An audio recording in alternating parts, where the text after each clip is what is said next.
our war in Afghanistan is over. 20 years. And this is how it ends.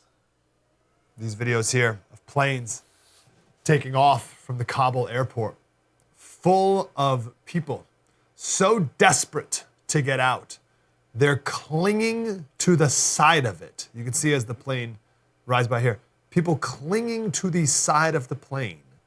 And then when it takes off, they fall off and die. The comparisons to Vietnam are obvious. And our national security advisor this morning, he said, oh no, there's no comparison. Helicopters, that's how people transport from the embassies. This is totally normal. And to her credit, Savannah Guthrie on NBC News, she said, no, man, it's not the mechanism of travel that matters. It's the scramble. It's the last minute scramble. Don't let them gaslight you, which they're going to try to do here to cover themselves. The Soviets spent 10 years in Afghanistan. Lost. That was till 1989. Only 12 years later, we go in and do the same thing. Stay for 20. 20,000 Americans wounded, 3,500 dead, 4,000 contractors dead, 15,000 more contractors wounded. Not to mention all the other wounds of war, broken families, despair for a lifetime, which affects their kids, it affects generations. 30,000 suicides of veterans since 2001. 30,000 suicides. $2 trillion. And for what? And all of that gone, not only gone in 3 days.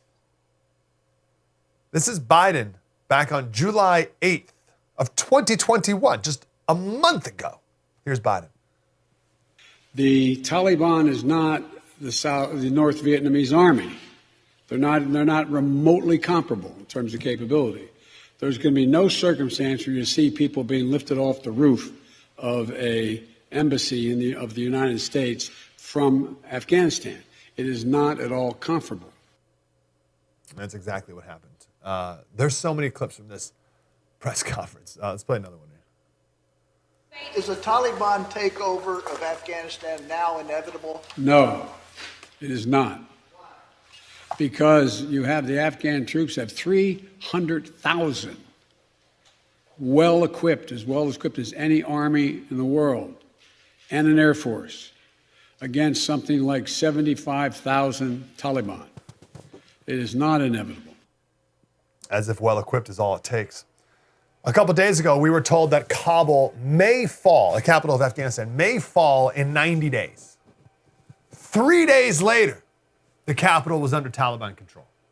And worst of all the American equipment, you heard the president say, the Afghan military is well-equipped. All of that American equipment, guns, vehicles, drones, fighter jets, are now in Taliban's hands. Now the Taliban is one of the most well-equipped armies in the world. And they have an $800 million embassy that is now under their control.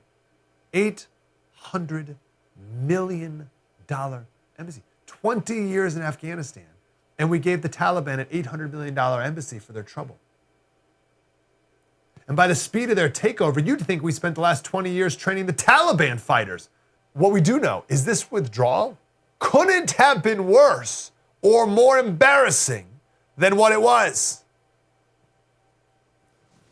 But look at the president's show of strength and confidence to the world that the White House sent out yesterday in their statement, just to tell the world that President Biden is watching the conditions here. Look at this picture here. This will inspire confidence. Oh, that's that Taliban, they are shaking in their boots right now. Look at that president is frail and weak and alone.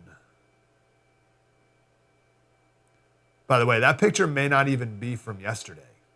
If you look above the TV screen, there's time zone clocks. The time zones seem to be wrong. The difference between Moscow and Tehran in that picture is 30 minutes.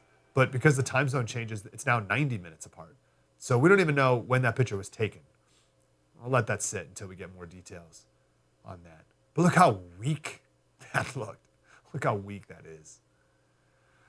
Again, I don't necessarily blame him for leaving. I do blame Biden for how bad this retreat was. And so obviously bad. Like, let me give you an example. This is from the Wall Street Journal. Okay? We built, and tomorrow I'm going to share a story of our arrogance, our hubris in Afghanistan, trying to build the Afghans to be like us. It's not, we went through this ridiculous soybean program to try to get them to grow and eat soybeans. And they don't like soybean. They don't eat soy over there. They don't want soy. They never wanted soy. And we just kept trying to push soy on it. It's like a nice little metaphor for how we've been handling this.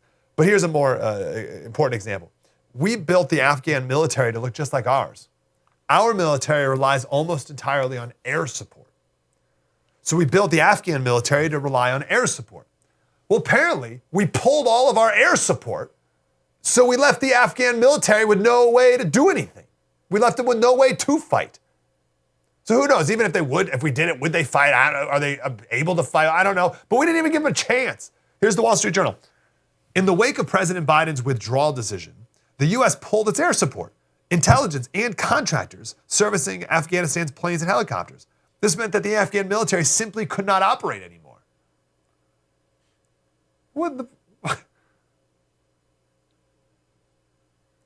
Our military leadership, at least we were told, they thought that the Taliban would take, they would maybe never get it back, or 90 days, as we said earlier. 3 days? 3 days to take back a country we spent 20 years securing? You talk to enlisted people, they saw this coming for over a decade. And that's one of the stories of this war, and maybe all modern wars today. It's a war created, extended, and executed by people with degrees from Georgetown and Harvard, fighting a war that's more distant than ever before, a war that's more virtual than ever before. I mean, we literally drop bombs from drones here in America. So we have people, experts with degrees, pushing this war, executing this war, and the cost, as with all wars, falls on kids from Kentucky and Georgia. So why did it fail? Many reasons. One of the biggest, no skin in the game. no skin in the game for the people continuing it. Ever. Wow, that was deep and insightful. I want more of that. Like, subscribe, get more.